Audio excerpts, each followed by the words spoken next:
Welcome to America News.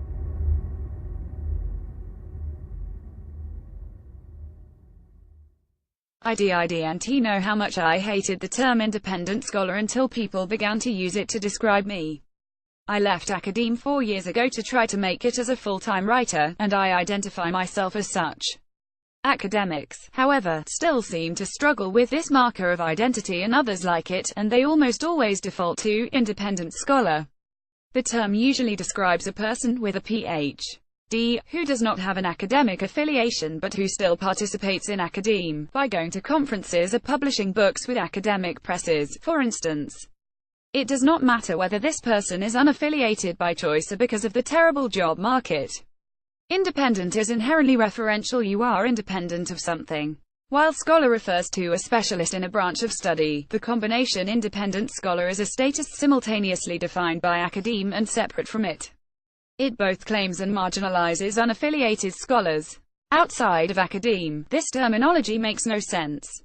There are no independent lawyers or independent businesswomen, because what would that even mean? They are simply lawyers and businesswomen, whether they work for themselves, for small firms, or large corporations. The term independent scholars took on new meaning in the United States during the 1970s and 1980s, as the population of Ph.D.s doing scholarly work outside of academe grew larger and formed their own organizations, like the National Coalition of Independent Scholars. These early groups conceived of the term as positive, something akin to independent filmmaker or indie rock. As the freelance writer Diane Johnson argued in a 1983 article about the Academy of Independent Scholars, the organization's members were people with wide-ranging interests and the kind of restless intellect that inhibits the orderly accumulation of academic brownie points.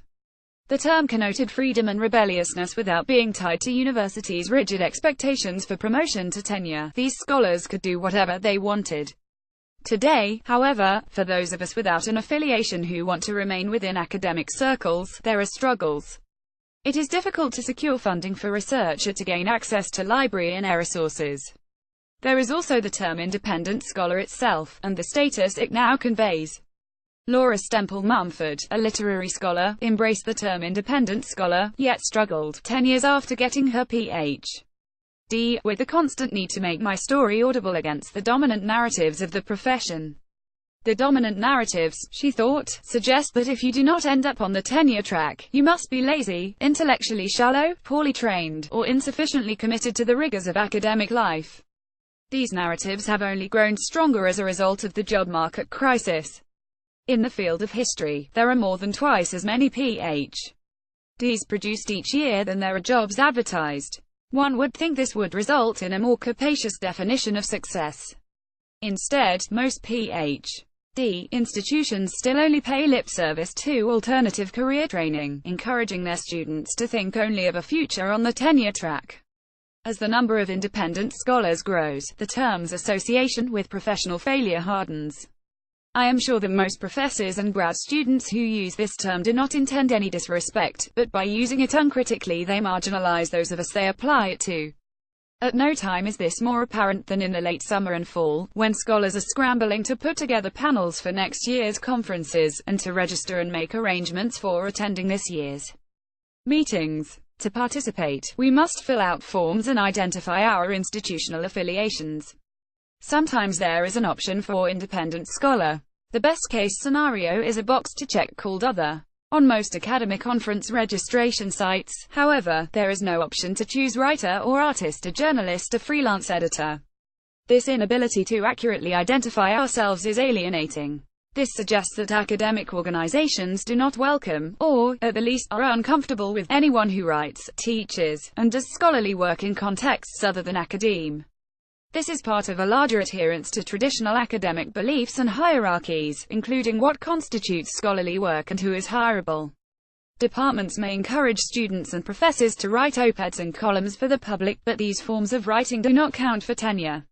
Any attempt to compose articles or books in a different structure or style is met with incomprehension or rejection.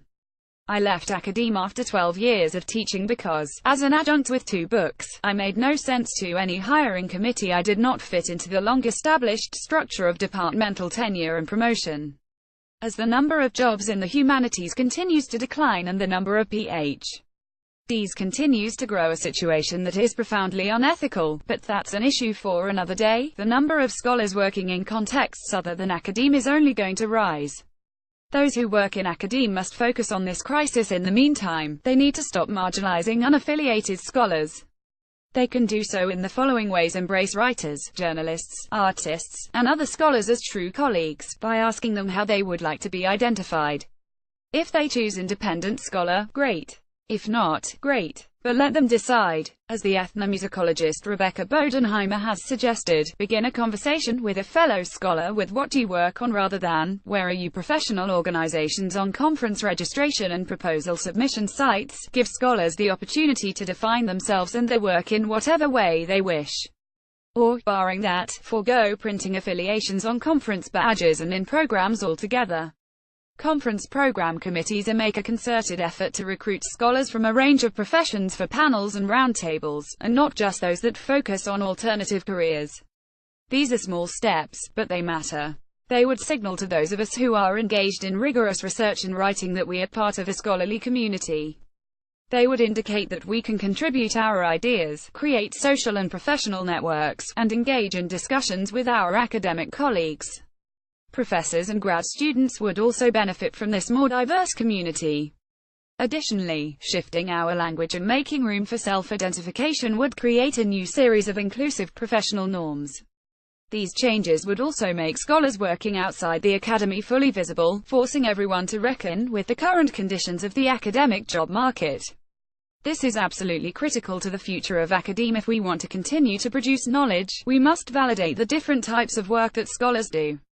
Megan Kate Nelson is a writer and historian in Lincoln, Mass. She received a 2017 A Public Scholar Award for her book project, Path of the Dead Man: How the West Was Won and Lost During the American Civil War. A version of this essay appeared on her blog, Historista.